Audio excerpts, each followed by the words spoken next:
tous, bonjour Astrid Stuckelberger qui est avec moi ce soir devant l'ONU, donc à la place des Nations, notre QG habituel maintenant. La nuit est tombée, mais nous sommes tout à fait éclairés pour justement vous éclairer sur plusieurs aspects, notamment sur le film Hold Up auquel tu as participé. Et puis, on aimerait peut-être te demander quel est ton parcours, comment tu en es arrivé à faire ce film, et puis que penses-tu de la situation actuelle. Donc, peut-être commencer par te présenter. Bonsoir, enchantée et merci de m'inviter dans ce lieu mythique, en fait, qui est vraiment où j'ai beaucoup travaillé et je travaille encore. Donc je me présente, oui, donc docteur Astrid Stuckelberger, j'ai le titre de docteur parce que j'ai 2 doctorats, dont un dans la santé des populations, qui portait sur, parce qu'on me demande, alors je leur dis, c'est une thèse de 350 pages, qui est sur 900 personnes dans la population de Genève, et que j'ai fait dans le cadre du Fonds national de la recherche scientifique et d'un programme auquel je faisais partie, donc au niveau suisse et au niveau de l'Université de Genève. Donc cette thèse, elle traite de quoi exactement? De la santé objective versus la santé subjective des personnes âgées, et la différence entre l'homme et la femme, parce que j'avais déjà écrit 3 livres. Donc c'était le 3e livre et c'était un livre sur le vieillissement différentiel des personnes âgées. Donc c'est vraiment de l'épidémiologie et de la santé des populations, ce qu'on appelle aujourd'hui de la santé publique. Donc ça c'est ton premier doctorat, et le deuxième? Le deuxième, c'est un privé de sang. Donc c'est un titre en Suisse allemande qui est très prestigieux, c'est un ancien titre qui s'appelle Dozentin et ça vous rend professorable. Et on m'a demandé de le faire parce que pendant plus de 10 ans, j'ai demandé, là j'ai tous les papiers, j'ai tout ce qui est les publications, tout l'enseignement de recherche, ça fait 20-25 ans que je fais de l'enseignement en santé publique, d'être professeur. On m'a dit, faites encore ça, alors que j'avais des meilleurs scores et CV que les autres. Et donc j'ai fait le privat de sang, qui est pas mal parce que c'est un titre à vie comme ça, et ils devraient me nommer professeur et ils l'ont pas fait. Voilà. Donc finalement, tu as fait donc ça va. Donc tu as fait ces 2 doctorats sur la demande des personnes, des supérieurs, des gens ou des gens de l'université, et puis ça t'a pas permis, ils t'ont pas nommé au poste prévu en fait. Exact. En fait, ça fait vraiment, ça c'est une longue histoire, mais on fera peut-être une émission là-dessus. Ça vaut la peine de voir à quel point c'est difficile pour les femmes. Je suis pas la seule. Et qu'à chaque fois qu'on doit être nommé professeur, c'est un homme qui vous passe devant, qui est moins qualifié. Et j'en ai 5. J'ai 3 de mes élèves du master de santé publique qui m'ont passé devant. J'ai travaillé à l'OMS sur les pandémies 3 ans, sur les comités d'éthique 4 ans. J'ai des publications avec l'OMS, plusieurs. Et puis j'ai été expert très rapidement pour le programme vieillissement. Et donc j'étais rapporteur, je voyageais, j'étais pour le programme national de recherche vieillissement en même temps. Donc j'ai un parcours international très rapidement qui a dépassé un peu l'université. Donc ça fait des jaloux, oui. Je suis prof HES, j'ai été nommée professeur en Russie à l'Institut par l'Académie médicale russe. Je suis professeur. Tu es surqualifié, voilà, beaucoup trop qualifié finalement. Voilà. Il faut pas être surqualifié en Suisse. J'ai découvert toutes les arcanes dans les universités, dans l'académie, des corruptions de CV, des corruptions, parce qu'on peut appeler corruption, pas complot, corruption. Et corruption n'est pas encore un mot interdit, on a remarqué. Hein. Complot, si, mais la corruption, ça va encore. Ouais, voilà. Hold Up est un des films justement qui montre les contradictions, les faits et tout ça. Mais je peux vous dire que dans la carrière académique, puisqu'on est sur ce sujet maintenant, il y a énormément de contradictions. Il y a des profs qui sont nommés pour un poste qu'ils n'ont pas la qualification de l'être, avec des salaires énormes, qui ont été virés d'une institution en France et qui viennent parler ici de santé publique, qui ne sont pas des spécialistes de santé publique ou d'enseignement. Il y a d'autres, c'est des élèves que j'ai vus passer, qui ont un CV en commençant les études de master de santé publique et qui, à la fin, après 3 ans, se retrouvent faculté de médecine professeur. Donc vous vous posez des questions. On ne peut pas douter de tes compétences. Non, ils peuvent venir là. Et puis c'est pour ça qu'on m'invite sur les plateaux partout et que ça fait longtemps que je suis dans des comités de l'ONU, comme chair du comité vieillissement, comme vice-président du comité des femmes, comme expert dans les rapporteurs à la santé, au droit à la santé. Donc j'ai fait partie d'énormément de choses. Et j'ai organisé, grâce à tout ce que je connais, des cours avec l'Université de Genève. Ils ont pu profiter de toutes mes compétences à l'OMS. J'ai fait plusieurs semaines avec l'OMS ou avec l'ONU ou avec les droits de l'homme parce que je faisais partie du programme de l'éducation au droit à la santé, par exemple. Donc, l'ONU, c'est très compliqué, mais comme ça fait depuis les années 1996 que je suis dedans, on a créé avec l'OMS le réseau international sur le vieillissement, donc, que je préside aujourd'hui. Je connais vraiment bien les arcanes. Et j'ai même eu M. Guy Olivier-Scon, qui malheureusement est décédé dernièrement, qui était ministre de la Santé de Genève, qui m'a donné des mandats pour organiser ici, avec l'ONU, les journées portes ouvertes de l'ONU en 1999 pour l'année internationale des personnes âgées. Et là, avec tout ce qu'on a fait, j'ai reçu un prix de Kofi Annan. Personne ne sait ça. Mais maintenant, c'est fait. Les gens le savent. mais ce qui est génial, c'est que quand... D'accord, les gens rigolent sur les Nations Unies, mais en fait, moi, j'ai adoré et j'adore toujours. Je représente deux ONG académiques à l'ONU depuis bientôt 20 ans, où on milite pour la science, pour la politique, donc c'est tout à fait dans mon mandat. Ouais. Mais il y a des choses formidables, c'est qu'on se sent en fait dans un monde où les États sont là, les organisations non gouvernementales aussi, et les ONG, on essaye de faire un monde meilleur. Oui. Donc l'OMS, c'est aussi pour faire une santé meilleure, et malheureusement aujourd'hui, la pandémie montre que ça ne va pas. Non. Et qu'il y a des rouages qui ne vont pas très très bien. Il y a des mécanismes actuellement d'infiltration de l'industrie, notamment du vaccin à l'OMS, vous voyez, des choses comme ça. Donc je pense que ça va être l'occasion, le Covid-19, de faire de l'ordre et de faire de l'éthique, et ça fait partie de l'OMS. Et puis ici, on parle moins d'éthique, on parle de conflit d'intérêts, de corruption, de social corporate responsibility, la responsabilité des États, et on va voter sur les multinationales responsables, et j'espère que tout le monde va voter oui. Oui, c'est l'occasion de dire que le 29, donc dimanche prochain, il y a l'initiative sur les multinationales responsables qui a connu certains ralentissements, certains freinages par nos autorités, mais qui finalement est au vote. Donc il faut voter un grand oui. On en profite pour faire un peu de pub. Oui, donc ça va tout à fait dans la politique de l'ONU. D'être responsable. Alors, ça va dans les propos officiels de l'ONU. Après, ce qu'elle en fait vraiment, on ne sait pas, mais il y a eu d'autres sujets sur lesquels on pourrait parler, sur lesquels on a vu que tout n'était pas si parfait. Parlons peut-être du film Hold Up auquel tu as participé. Je voulais savoir comment tu as rencontré Pierre Barnerias, le réalisateur, et puis comment ça s'est passé, ce tournage. Alors, c'est une belle histoire, Hold Up. Vraiment. Ça a commencé, en fait, j'ai rencontré Pierre à travers professeur Perron. Professeur Perron, je le connais parce que ici à Genève, je l'ai rencontré, je l'ai amené avec le groupe Lyme, du combat de la maladie de Lyme. Je ne sais pas si vous savez qu'il est un des grands experts mondiaux d'infectiologie et de la maladie de Lyme. Et c'est un grand scandale de santé publique qui n'est pas inscrit à l'OMS dans la classification internationale des maladies. Et donc, on est venu, je les ai amenés, puisque je connais très bien l'ONU, à rencontrer le rapporteur à la santé, les rapporteurs des droits humains, à rencontrer le docteur Saxena en santé mentale, parce que vous savez que dans le vieillissement, la maladie de Lyme est très importante, parce qu'elle peut créer des plaques dans le cerveau qui créent l'Alzheimer. On a en fait réussi à mettre sur la classification internationale des maladies la maladie de Lyme.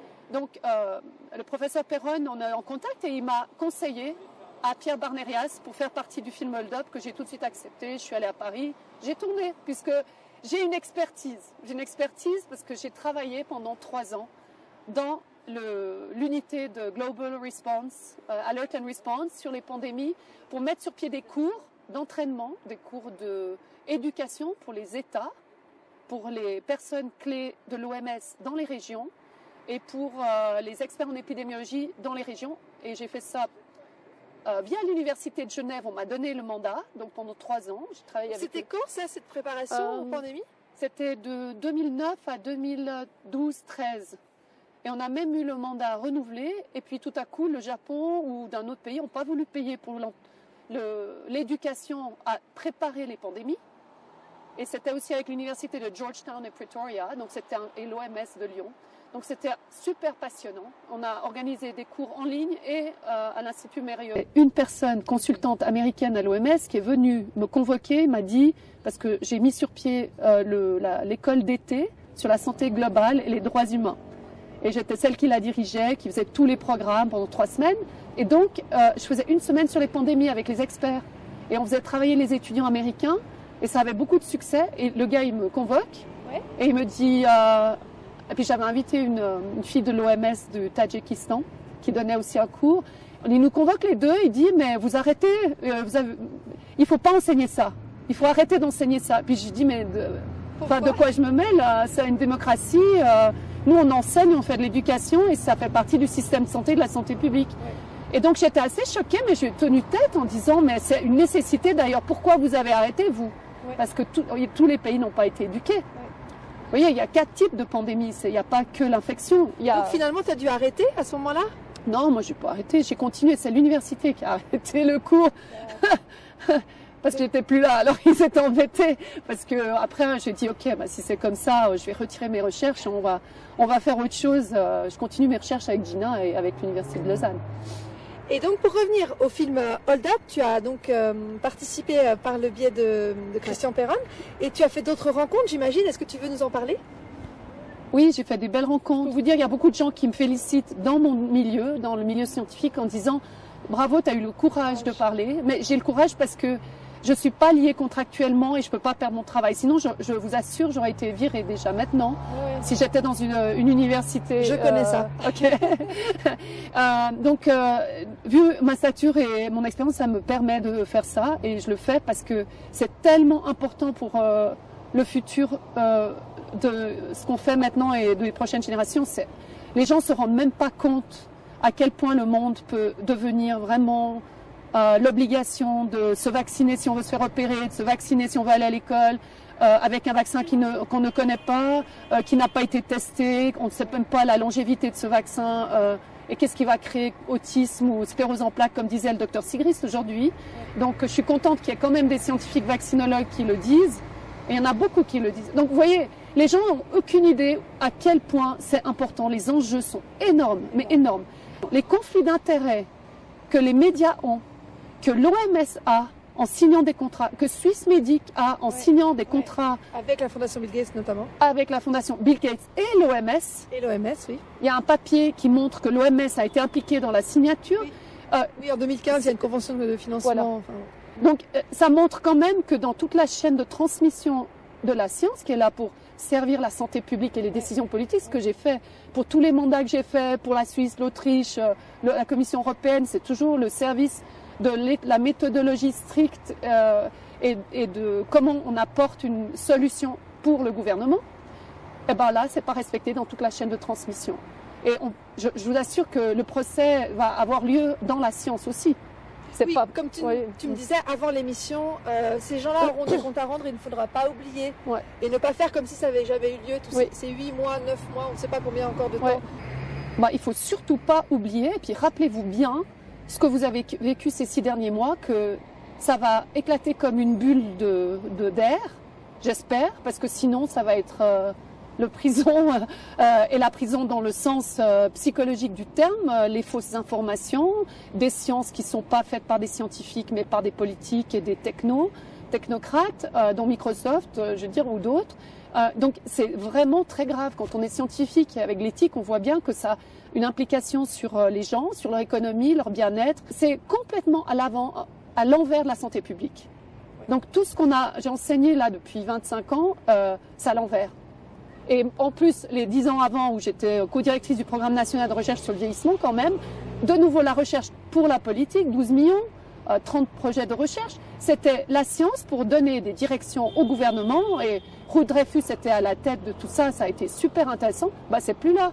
Donc maintenant il faut recommencer à faire de l'ordre dans la science, c'est la science qui dirige la politique et pas la politique qui dirige la science.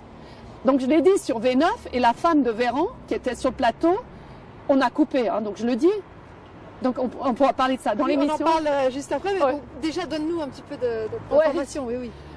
Donc quand je dis sur le plateau de V9, je leur dis, écoutez, la science, elle est au service de la politique et des gens, de la politique et de la population en termes démocratiques, et c'est pas le contraire. C'est pas la politique qui dit ce que les scientifiques doivent dire. Et je dis ça sur le plateau de V9, et Madame Véran, qui n'est ni scientifique ni rien, qui est la femme en conflit d'intérêt total dans le gouvernement parce que son mari c'est Véran, Dubosc, elle s'appelle Coralie Dubosc, elle répond « Ah non, pas du tout, alors il faut que la science ne se mêle jamais de la politique ». Elle l'a dit. Donc ça montre quand même comment certains politiciens considèrent la science. Oui. C'est un alibi qu'ils utilisent pour imposer des choses qui font mal à la population et on les paye pour nous gouverner, on les élit. Si c'est vraiment des démocraties, il y a quelque chose qui joue pas. C'est pas du complotisme, c'est des conflits d'intérêts. Il y a des conflits d'intérêts en science et chez eux, il y a peut-être du complotisme. Mais franchement, il y a un problème énorme. Le film aussi, Hold Up, a permis de réunir une partie des scientifiques qui voient clair dans toutes ces corruptions, ces conflits d'intérêts. Est-ce que tu t'attendais à un tel succès du film? On parle de, les médias en tout cas parlent de 6 millions de vues, peut-être plus. Est-ce que tu t'y attendais? Alors moi, pas du tout. Enfin, je m'attendais à quand même à un électrochoc. Mais j'ai pas vu le film en entier, même aujourd'hui, tellement il a été censuré. Donc j'ai vu la partie scientifique, en tout cas un bon bout. Et Pierre Barnérias, c'est quelqu'un de hyper éthique et qui fait les choses très bien, qui laisse parler les personnes. Mais franchement, je suis très contente en fait que ça amène une discussion puis un débat. Parce qu'en fait, parfois, il faut provoquer le débat et ce film provoque le débat. Donc effectivement, pour l'instant, il y a des détracteurs, mais vraiment ça lasse. Hein. Je trouve que c'est trash, c'est pas éthique. Il parle avec aucun respect pour le réalisateur et l'artiste que Pierre Barnérias est et qui a fait un super boulot. J'ai essayé de le voir en 2 ou 3 fois et à chaque fois le nouveau lien ne marchait pas. Donc effectivement, c'est un peu le parcours du combattant pour le voir et ce qui montre que ça dérange quelque part et que la censure, on sait qui l'a fait et on sait contre quoi elle est faite. Personnellement, j'ai déjà plusieurs vidéos qui ont été aussi censurées. Dès qu'on n'est pas dans la ligne officielle, la ligne des médias, la ligne des autorités, des gouvernements, eh bien, on subit la censure. Mais on a, enfin, moi j'ai remarqué, et tu m'en as parlé juste avant, l'effet Streisand, qui en fait explique que plus on censure un document et plus il va être regardé au contraire et plus le buzz va se faire autour de c'est la clé du succès. Faites-vous censurer. Donc, finalement, c'est une bonne nouvelle que la censure est appuyée sur ce film dans un sens. Oui, mais il faudrait pas que ça en reste là et il faudrait que le débat s'ouvre. On doit vraiment avoir un débat. Oui. Parce que là, même ce qui s'est passé sur V9 hier, en différé... Justement, parle-nous un petit peu de l'émission de hier. Alors. On en était à l'émission du mardi 24, il y a 2 jours en fait, sur W9 qui avait été présentée comme une émission qui passerait sur M6 à la base. Donc, est-ce que tu peux nous en parler de cette émission? Alors, il y a 2 choses. C'est d'abord comment ça s'est passé et puis après le contenu. Et comme ça s'est passé, on n'a pas été averti que ça allait faire partie d'une série sur le complot. Donc alors, on ne vous a pas donné le titre et le contexte dans lequel ça allait être présenté? Non, on nous a dit, on va faire un débat, on va ouvrir le débat sur Hold Up. Je me suis dit, super, enfin, une chaîne qui commence à ouvrir et pas seulement opposer un journaliste avec son opposé. Donc il y avait 3 personnes en face, enfin non, 3 personnes en face. Et nous, dans l'équipe Hold Up, on n'était que 2. Donc déjà 3 contre 2, c'était pas tout à fait équilibré. Non, et il y avait 2 femmes en fait qui ont accepté parce qu'il faut avoir le courage d'aller un peu argumenter, mais en science c'est plus facile qu'en politique, je trouve. Sûr. Enfin, ça dépend qui parle. Voilà, on nous a dit d'abord qu'on allait faire un débat sur Hold Up avec 2 personnes en face et 2 personnes femmes, donc moi et Violette Guérin, qui seraient sur le plateau. Après, on nous a dit non, mais il y aura aussi Madame Dubosc, qui est en fait la femme de Véran, qui est aussi dans l'exécutif ou le législatif. Ok, on s'est dit bon, bah d'accord. Ensuite, Pierre Barnérias, le producteur, je l'appelle et il me dit peut-être je vais venir sur le plateau. J'ai dit super, viens, on y va, on va faire quelque chose de bien en team. Et donc, on a dit ok, on y va. En pensant c'est un débat, on a plusieurs personnes. Mais ce qui s'est passé le lendemain, c'est qu'avant de tourner, on ne me donne pas le lien. J'appelle, on me dit non, on a décidé que finalement il y avait assez de personnes sur le plateau. Je dis bon, ben, si c'est comme ça, ben, Pierre et moi, on ne vient pas. Et là, ils sont ravisés, bizarrement. On est un team. Moi, je cautionne la science et lui, il fait le film et Violette Guérin aussi la science. Et donc, Violette Guérin, quand elle a vu qu'il était sur le plateau, elle est repartie. Et il est resté que Pierre Barnérias et moi. Et donc, ça, c'est le contexte. L'autre contexte, c'est qu'on nous a censurés dans le film, dans le débat. Comment ça s'est passé en fait? Vous avez enregistré l'émission le lundi, c'est ça? Oui. Et ça a été monté, donc il y a des morceaux qui ont été coupés en fait. Voilà, on nous a coupés parce que moi je suis intervenue 2 fois La première fois, je m'étais référée même à un journal scientifique qui parle de politisation de la science, et en disant, écoutez, voilà ce qui arrive, c'est la politisation de la science. Le BMJ, le British Medical Journal de novembre, en parle et montre comme la science n'est plus la science parce que la politique s'en mêle. Donc tu disais que Coralie Dubosc, donc la femme d'Olivier Véran, avait dit que c'était le politique qui décidait et que la science n'avait pas son Oui, exactement. Elle n'a pas aimé du tout que je dise que la santé publique est pour servir la politique, comme toujours la santé publique. Donc c'est médecine et santé, pas tout le monde comprend. Et puis que c'est pas le contraire, c'est pas la politique qui se sert et abuse. Et qui peut dire, par exemple, aux médecins, arrêtez de prescrire ce que vous prescriviez avant, etc. Oui, tout. Je veux dire, porter le masque alors que ça n'a pas été évalué, faire des tests PCR alors qu'ils n'ont pas été testés et validés, qui ne sont pas testés continuellement comme ça devrait se faire, décider que c'est une pandémie sans avoir un taux de mortalité qui est vraiment prouvé, ne pas arrêter une pandémie, enfin, vous savez... Le confinement aussi, c'est pas du tout une mesure... disons, scientifique éprouvée. Pas comme ça a été fait. Les coronavirus, on les connaît, c'est des grippes. C'est marqué common cold, voilà. C'est la forme du virus qui fait une couronne. Voilà, donc on sait qu'en principe, ils ne font pas de deuxième vague et on a tout confondu parce que le test était complètement biaisé. Oui, on pourra parler des tests justement juste après. Mais alors on revient juste sur l'émission. Alors donc tu t'es senti quelque part piégée? Oui, mais je m'y attendais, c'est marrant. Ce qui s'est passé et puis le résultat, tu t'y attendais quand même. Pas aussi grave, mais si vous voulez, c'est chronique et ça, c'est juste un reflet de ce qui se passe et ce qu'on voit. Oui. Donc maintenant, on a la preuve comment ça se procède. Quand vous regardez des émissions télé, sachez que c'est inégal. D'ailleurs, ceux qui regarderont ce reportage, si on peut l'appeler comme ça, dans Complot, ont essayé de nous accuser de complot, on s'est très bien défendu. De complot ou de dénoncer les complots? Non, ils nous ont accusés, ils ont fait le procès de Hold Up comme si c'était un film complotiste. Ouais. Et alors, je peux vous dire déjà que Pierre Barnérias a bien dit, c'est un documentaire, et il s'est très très bien défendu. Il a fait laisser parler des voix qu'on ne laissait pas parler jusque-là. Il n'a pas mis son grain de sel, il a laissé les gens parler, montrer ce qu'eux pensent, avec leur liberté de participer. Et puis, il a mis en scène tout un film, comme ça, comme se fait Arte, comme se font aux États-Unis. Bon, Michael Moore, il est beaucoup plus trash que... Là, Pierre, il était éthique, il a respecté les gens. On a fait ça dans des conditions vraiment optimales. Comme Élise Lucet le fait avec H Investigation, des émissions. Oui, peut-être. Ah oui, c'est juste. Oui. Elle le fait très bien aussi, ouais.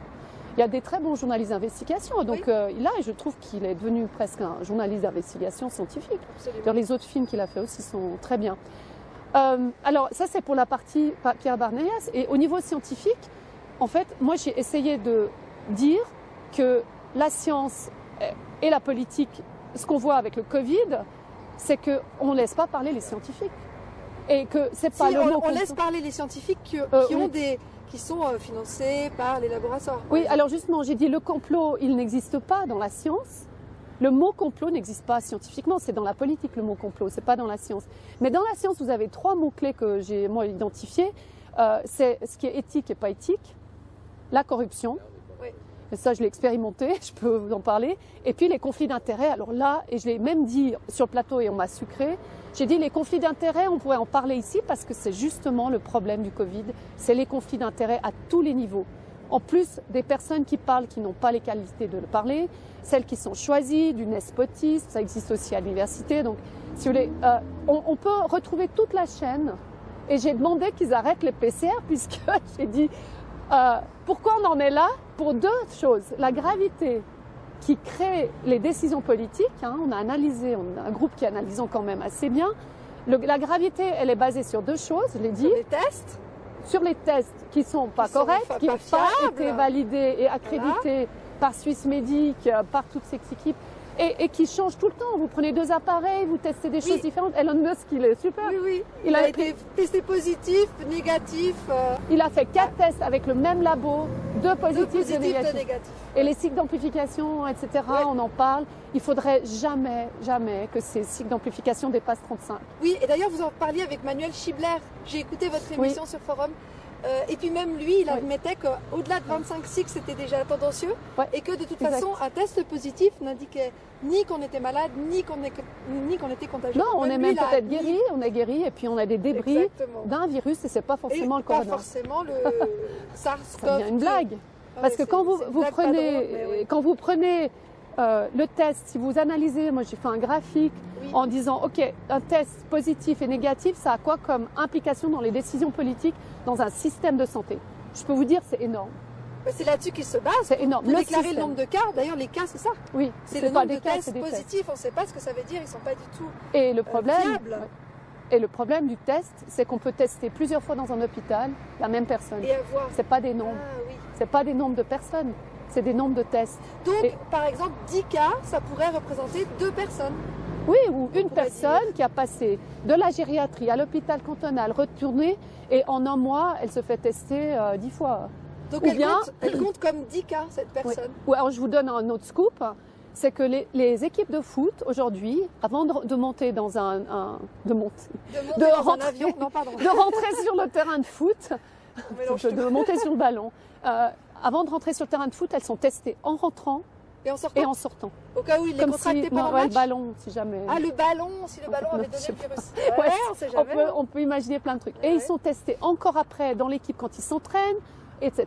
C'est un abus de test. Enfin, qui c'est qui fait de l'argent là, vous voyez. Donc, c'est combien le test déjà quand on passe un test? Je ne sais pas, je ne sais plus combien. Parce qu'il y a des prix différents sur les pays. 70 € en France et en Suisse, regarde. Ouais, forcément, le double moins. Ouais, mais vous pouvez voir qu'on va compter quand une équipe de foot va jouer. Dans toutes les équipes de foot, ça fait déjà pas mal. Ça fait 11 fois, je sais pas plus combien. Ceux qui sont sur le banc, plus l'entraîneur et tout ça. Ça fait déjà tant de tests, fois 2, plus tous les entraînements, et fois. Et après, ils nous disent, il y a 50 cas en une journée, alors ça va pas du tout. Enfin, c'est un exemple qui va parler aux personnes. Mais bien sûr. Donc, si vous enlevez ce test, tout change. Et ils doivent l'enlever. D'ailleurs, le Portugal l'a enlevé. Le Portugal a invalidé le test. J'ai vu aujourd'hui un article qui disait que la Cour du Portugal, ou la Cour pénale, avait invalidé le test, donc il n'allait plus être, pouvoir être utilisé comme garant des cas. Et en Angleterre, alors je peux donner un autre scoop, ceux qui veulent googler, ils peuvent. Liverpool, qui est un bassin qui est en principe infectieux, comme ils appellent avec le Covid. L'armée a pris un autre test, ils ont été testés 60 000 personnes, et avec le Lateral Flow Antigen Test, donc c'est un autre test qui teste vraiment les gens malades, et ils ont trouvé 0,05% de personnes positives, alors que l'autre test beaucoup plus positif. Donc ça change tout. Et les gens, on ne pourra plus nous tester pour aller prendre l'avion, pour ci, pour ça. Et puis il y a d'autres tests qui sont en train de sortir, c'est des tests bioacoustiques où vous parlez, où vous toussez, et puis on peut diagnostiquer le Covid. Les PFL est en train de faire une étude là-dessus, c'est super intéressant. Donc on va s'en sortir. Ouais, on va s'en sortir. On va s'en sortir. Mais il faut arrêter ce test PCR. Donc ça c'est une chose que j'ai dit.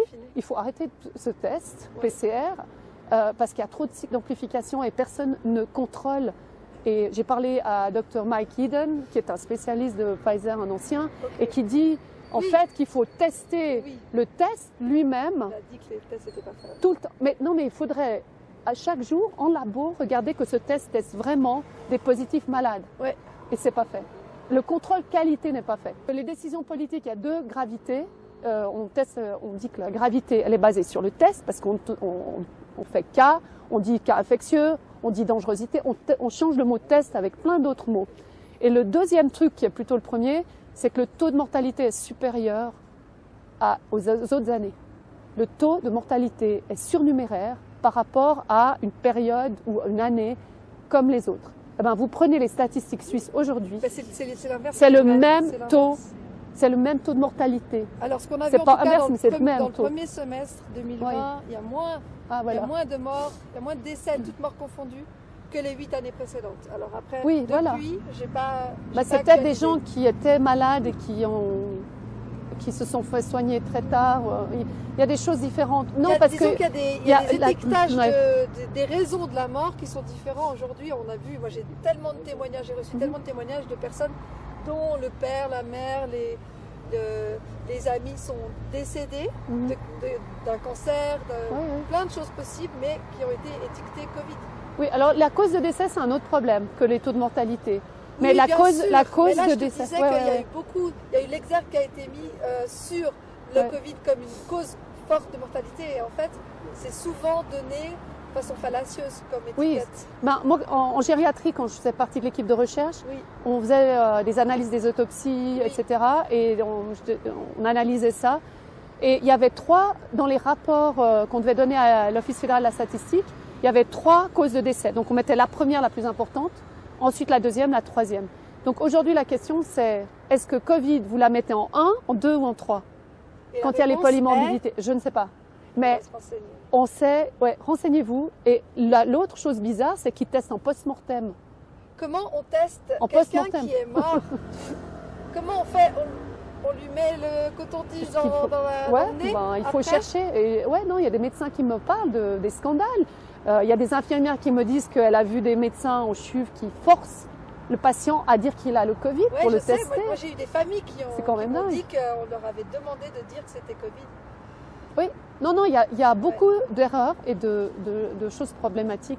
Donc, alors, sur l'émission V9, Oui. je mentionne gravité, taux de mortalité, il n'y en a pas, donc pas de justification de la gravité, donc pas de justification de décision politique de confiner, de mettre des masques, de fermer les restaurants, de faire perdre l'économie à tout le monde et de rendre les gens malades, suicidaires, etc. Et puis la deuxième, c'est que le PCR, il faut l'arrêter tout de suite. Il n'a jamais été validé et ce n'est pas un outil diagnostique ni un outil de screening de l'infection. Mais je veux juste dire pour ceux qui nous écoutent que, en fait, le PCR, vous pouvez aller chercher un rapport de la CDC sur le PCR, page 37 à 39, du 13 juillet, et vous verrez. Non, mais c'est parce que, vous savez, quand vous êtes scientifique, Je sais, il faut tout étayer, ils vont vous attaquer tout de suite. surtout quand donc, on est traité de complotiste. voilà. Quand on donne Voilà. les sources, les gens... Donc il y a plusieurs Voilà. sources, mais la plus forte, je trouve, c'est ce rapport de la CDC que tout le monde a sauvé sur son ordinateur, si jamais. Et sur les pages 37 à 39, il y a une section qui s'appelle Limitation, les limitations. Et vous voyez à la fin des séries de limitations de ce test que c'est marqué, ce n'est pas un test diagnostique qui ne peut pas être utilisé parce qu'il est trop instable et trop imprécis. Et la dernière ligne, c'est marqué qu'il peut tester des débris, des autres bactéries, des autres virus, Bien sûr. et que même les gens guéris. Donc, vous voyez très bien que la référence, c'est le Et CDC. même Karim Ulysse le disait, Voilà, l'inventeur l'inventeur. du test, qu'avec ce test, on ne pouvait pas tester Il n'avait pas si fait on pour. avait un Voilà. virus ou pas, c'était juste des morceaux d'ADN. Bah, il l'a pas fait dans le sens. vivant, Son objectif, c'était pas de C'était faire pas un. de tester les Ouais. virus, l'infectiosité. Ouais. J'ai une question. Oui. La semaine dernière, nous avons couvert une manifestation, mais c'est bon, elle va l'entendre. Et il y a une dame qui avait été testée avec le PCR et elle nous a déclaré qu'elle avait perdu l'odorat à la suite de ça. Est-ce que c'est possible? Hypothèse, hein. En science, on fait des hypothèses. Donc, on a un fait et on fait des hypothèses. Hypothèse 1, elle avait le virus qui était sous-jacent et elle s'est sortie, elle a fait la perte de goût, mais ça peut être l'odorat seulement. Ah, pas le goût. Non. Et elle est négative. Ok, alors écoutez, tout est possible. Moi, je sais pas. J'étais pas là, donc vous me donnez. Les hypothèses sont claires. Je veux dire, il y a eu des personnes qui sont bien placées, mais j'ai pas de référence scientifique, qui ont trouvé que ces cotons-tiges sont pas stérilisés. Ils ont ouvert, ils ont analysé dans des laboratoires, ils ont dit c'est quoi ces cotons-tiges, ils viennent de Chine, ils sont faits où? Voilà, donc vous voyez, c'est comme les masques, c'est pas marqué qu'on garantit que le virus ne va pas passer. Et là, c'est pas marqué sur les cotons-tiges, on garantit qu'il n'y a pas de problème avec ces cotons-tiges ou d'agents qui pourraient vous faire du mal. Même la procédure. Donc justement, Même la pour faire procédure, elle est transition, douteuse quand même. Oui, effectivement. Pour faire la transition avec les masques, on a vu aussi que sur les boîtes de masques, moi notamment chez l'ostéo, mon ostéo, on avait regardé sur la boîte de masque, c'était marqué que ça ne protégeait pas d'un risque viral. Donc, même chez les chirurgiens. Hein. Effectivement, qu'est-ce que tu peux nous dire toi sur les masques? Est-ce que tu as étudié la question également? Écoutez, il y a beaucoup qui étudient la question. Oui, alors il y a bien le sûr. professeur Rancourt bien au sûr. Canada qui a Oui, fait oui, des tout choses à fait. super. Qui a écrit Maintenant- à l'OMS d'ailleurs une lettre le 21 juin. Et puis qui est pour, dans beaucoup de procès au Canada comme expert scientifique, Oui. même en Suisse d'ailleurs. Ok. Donc c'est hyper intéressant. Mais non, ce qui est intéressant, c'est de parler avec des médecins qui sont sur les plateaux chirurgicaux et qui vous Oui. disent, mais non, C'est pas on du sait tout très bien pour les que c'est bactéries, pas pour les virus. on le sait. Même on met de masque, c'est pour pas que les poils tombent et c'est pour pas que ça genou gicle, Ouais. c'est pour que nous on se protège ou mais c'est pas quelque chose de garanti. C'est pas pour les contagions, quoi. C'est pas garanti, c'est pas du tout garanti. Et qu'est-ce qui garantit vraiment? Vous voyez, alors ce qui garantit vraiment, c'est d'avoir, à mon avis, un terrain en bonne santé. Voilà, alors parlons de santé, parce bonne que alimentation, contact humain. Un des problèmes, vous voyez, dans cette pandémie, et ça va se renverser, c'est qu'on parle que de maladie et on parle pas de santé. On se focalise sur la maladie, effectivement. C'est incroyable qu'on parle pas d'immunothérapie, d'anticorps, de nourriture épigénétique, de l'épigénétique, 3 facteurs, l'émotion, la perception. C'est mal paré. L'importance des émotions, l'importance de l'état dans lequel on est pour se maintenir en bonne santé. C'est pour ça que ma thèse était sur subjectivité. Mais c'est l'épigénétique. Il y a 3 facteurs. Comment vous créez de la santé? C'est les émotions, la perception. Et 75% du vieillissement en santé se fait par l'épigénétique, pas par la génétique. J'enseigne, alors ça fait longtemps que je tourne là-dessus. Donc ça, c'est un facteur. Donc il faut être très bien, il faut être heureux. Et ben là, ils ont tout fait pour pas. Le deuxième, c'est le style de vie. Donc c'est la nutrition et c'est l'activité physique. D'accord. Et on se confine, pas d'activité physique. Non, et la nutrition, on met des masques. Enfin, non, mais non, alors ça, vous pouvez tous les jours augmenter votre santé avec ça. Et le troisième, c'est l'environnement. Si vous êtes avec de l'amiante dans les peintures, du radon dans la cave, la pollution. Pollué, quoi. Ouais, voilà, non pollué. Et puis le travail, le stress au travail, respirer. Des choses comme ça, c'est effectivement. Tu le mets dans quelle catégorie? L'environnement, si vous êtes dans une salle, il y a plusieurs facteurs partout. Il y a les 3 facteurs partout. Non, mais je dis le fait de se sentir bien au travail. Oui, alors, j'ai travaillé avec le BIT là-dessus, le stress, minimiser le stress. Voilà. Mais si vous voulez, il y a l'environnement, il y a Ili Marinen qui était justement un expert dans les groupes où j'étais, qui a bien montré, c'est un Finlandais, un prof super, il a étudié d'être en santé là où on travaille. Oui. Et c'est l'environnement du bureau, s'il y a des aérations ou pas, si le tapis et la moquette sont pleins de poussière, oui, donc c'est vraiment l'ergonomie, la vision, la position, etc. Il s'est hyper bien étudié. Et ça, au santé au travail, c'est aussi ça. Après, ça fait partie de ça, d'accord. Après, c'est le subjectif, on est bien dans sa place, on se fait harceler ou pas. C'est ça. Et puis après, est-ce qu'on a assez de temps pour faire style de vie? Est-ce qu'on est bien nourri dans la cantine? Est-ce qu'on est bien hydraté? Voilà. Donc ça, vous voyez, c'est multidimensionnel la santé publique. C'est pour ça que existe la santé publique. C'est pas dans la main des médecins, ça, c'est dans la santé publique. De toute façon, la vie est multidimensionnelle. Oui. Notre mais on doit retrouver. Le corps est multidimensionnel. On doit retrouver ça. L'émotion est important. Vous comprenez mon message? C'est qu'on doit retrouver la force de la santé en soi et on doit changer le paramètre d'être pathocentrique. C'est ce que j'enseigne aux médecins étudiants. C'est centré sur la centré sur la maladie. Pardon. Parce qu'on n'est pas tous oui. Mais j'enseigne aussi aux infirmières au HES depuis 10 ans et chargée de cours à l'Université de Lausanne.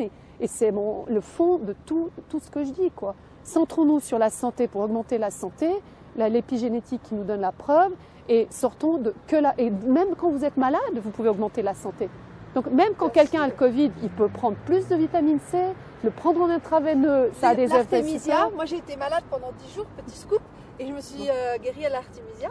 Ah bon? Ça a très bien marché. Je sais pas, alors j'ai jamais vu encore. J'ai reçu un paquet là. Ouais, à une conférence de presse, faut que j'en essaye. Sur le balcon. Là, pendant l'hiver, elle marche pas bien, mais tu reprends au printemps et puis dès que ça sèche, hop, tisane. Faut que je regarde les études scientifiques parce que non, mais c'est ça que moi j'essaye de donner des messages où ça plaît à tout le monde. C'est-à-dire que les médecins, ils n'ont pas le temps de faire de la revue des sciences, alors je le fais pour eux, la politique aussi, puis j'aide à amener de la santé. Voilà, et ça c'est super intéressant de faire ça.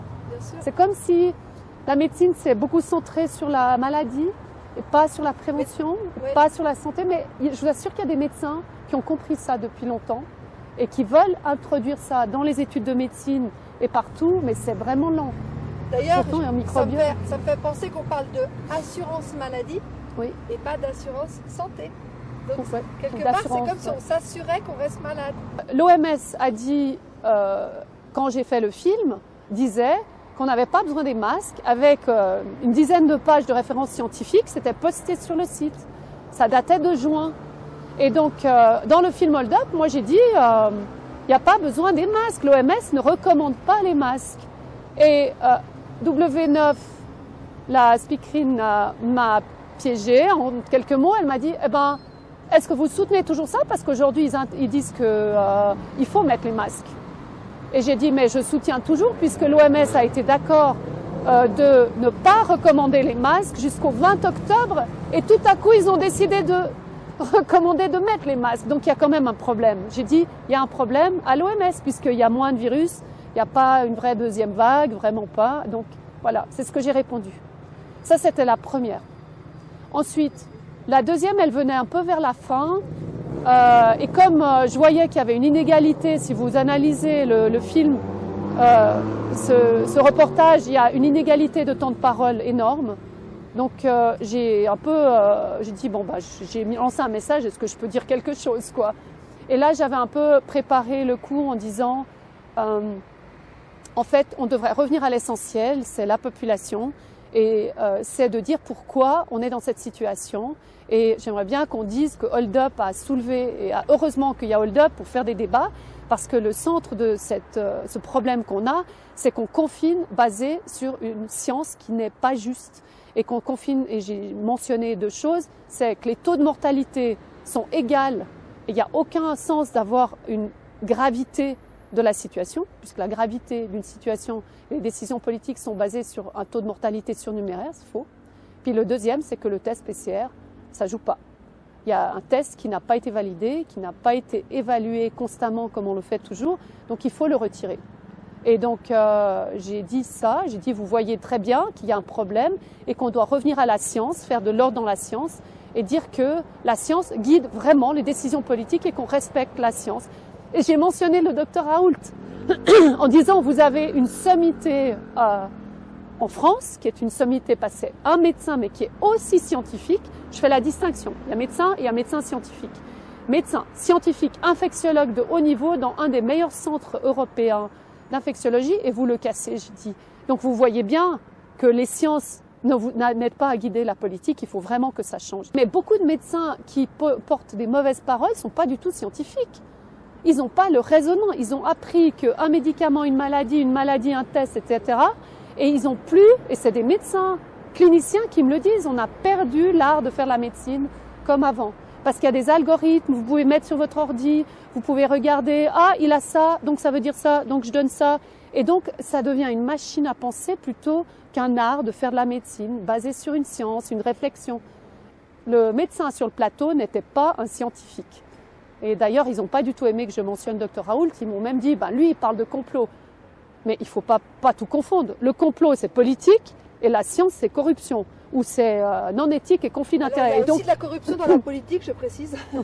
Non, alors ce que j'ai aussi dit, qu'ils ont sucré, c'est que j'ai dit, d'ailleurs, en science, on n'utilise pas le mot complot, on utilise le mot corruption, éthique ou pas éthique, les décisions, et puis conflit d'intérêts. Et j'ai dit, d'ailleurs, sur ce plateau, on devrait parler de conflit d'intérêts, puisque vous parlez de complot. Parlons des conflits d'intérêts que chacun a ici. Alors chacun décline tous ces liens d'intérêt avec les laboratoires. Est-ce qu'ils t'ont suivi là-dessus? Ce monsieur, le docteur, qui n'est pas scientifique, il a dit, j'ai pas de conflit d'intérêt, mais on l'a pas passé à la télé, ça. On l'a pas passé. Il a dit, j'ai pas de conflit. Par contre, l'autre, Rudi Reichstadt, il n'a pas du tout donné... Spécialiste des complotistes. Oui, allez chercher son CV. Qui est aussi intervenu dans ID News, dans oui, la mais je vous assure dont nous avons été l'objet. Si vous voulez être scientifique dans votre démarche, allez voir les CV des personnes qui parlent et vous allez tout comprendre. Vous allez comprendre que Madame Dubos, Coralie, est la femme de Véran, que Véran et Coralie Dubos sont dans le même gouvernement en conflit d'intérêts puisqu'ils sont ensemble. Normalement, on ne fait pas ça, avec deux noms différents. C'est quand même, voilà, moi c'est bien, on apprend, hein, on apprend. C'est quand même Olivier Véran, un médecin et le ministre de la Santé en France. Oui, mais allez voir combien d'années il a pratiqué la médecine. Ça c'est intéressant, et c'est une bonne... Alors, et puis qu'est-ce qu'il a fait? Est-ce qu'il a fait de la recherche? Est-ce qu'il a fait de la clinique? Est-ce qu'il a fait de la santé publique? Est-ce que tu connais son CV? Non, mais je sais qu'il n'a pas fait beaucoup de médecine, je sais ça. D'accord, ça c'est intéressant de le savoir, c'est un scoop ça. On voit assez rapidement quand quelqu'un a un esprit scientifique. Parce que la façon dont il analyse la méthodologie, qui coupe les choses, qui compare aux autres, qu'il a pas de... On voit, il n'y a pas une tendance.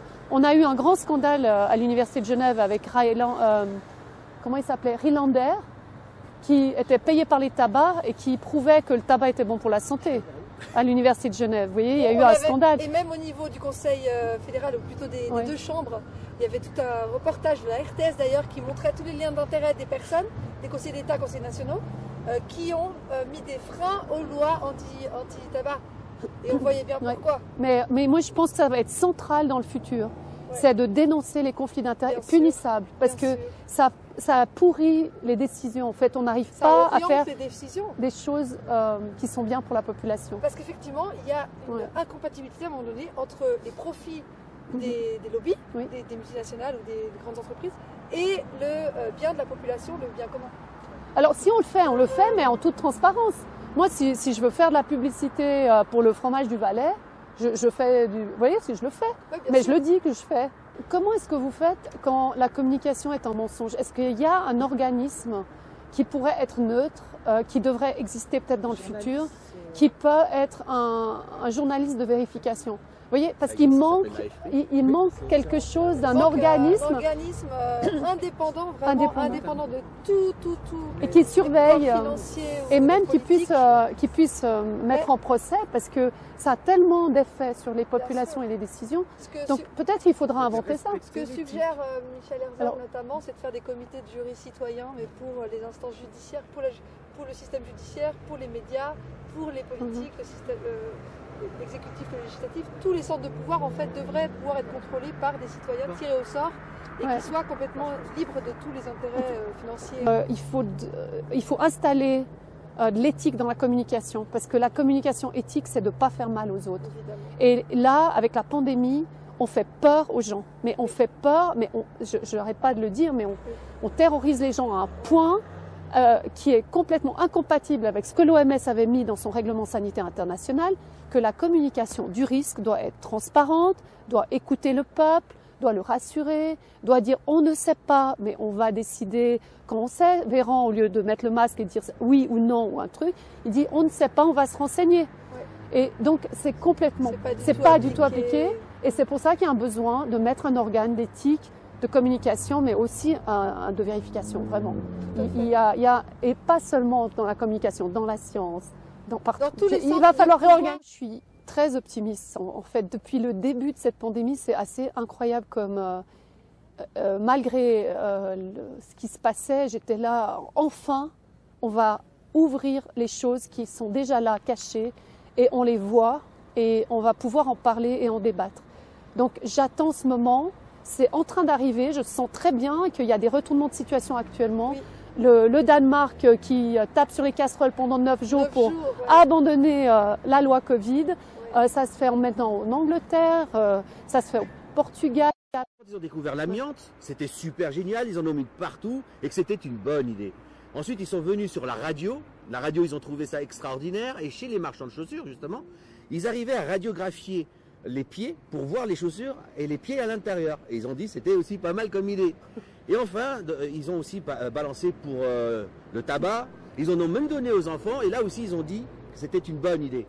Et là où c'est le plus intéressant, c'est qu'à la fin, on s'est rendu compte avec le temps que tout ça n'était pas une bonne idée. Et j'aime bien la réaction que tu as eue juste après. C'est que tu nous avais parlé que c'était justement... c'est ça le propre de la santé publique. C'est qu'on évalue des effets dans la population de mesures d'industrie ou... J'ai le micro là. on regarde des contradictions et on met les données ensemble pour voir qu'il y a quelque chose qui ne joue pas et on commence à investiguer pour trouver que quelque chose ne va pas du tout et on le retire du marché. Donc par exemple le tabac, tout Hollywood fumait et tout à coup on a vu les cours de mortalité augmenter, on s'est dit ah peut-être c'est le tabac, on a fait des analyses plus et on a su ça. Par exemple les bébés morts, vous savez il y avait... On a cru que c'était la position et tout, puis en fait, c'est le drap qui avait des plastiques et des trucs. Donc, vous voyez, non, mais on croit une cause qui n'est pas la bonne cause si on n'analyse pas en termes de santé publique. C'est pas clinique. C'est des recherches dans la population avec l'industrie, avec la politique. Et c'est ça qui est passionnant avec la santé publique. Hein. Exactement. Et il y en a peu qui sont experts, malheureusement. C'est pour ça qu'on avait le master de santé publique à l'université. Eh ben, on te remercie beaucoup, Astrid, pour cette interview. Merci à vous. Et puis voilà, c'était toute l'équipe d'Agora TV. Merci. Bravo puis à bientôt. Là. Je veux dire, hein, les télé alternatives, ça va être très important dans le futur. C'est pour ça que j'ai accepté, parce que Au moins, vous n'êtes pas biaisé, vous ne me censurez pas. Ah non. Et vous n'êtes pas en train de me faire dire ce que je ne veux pas dire. Donc, merci d'être là.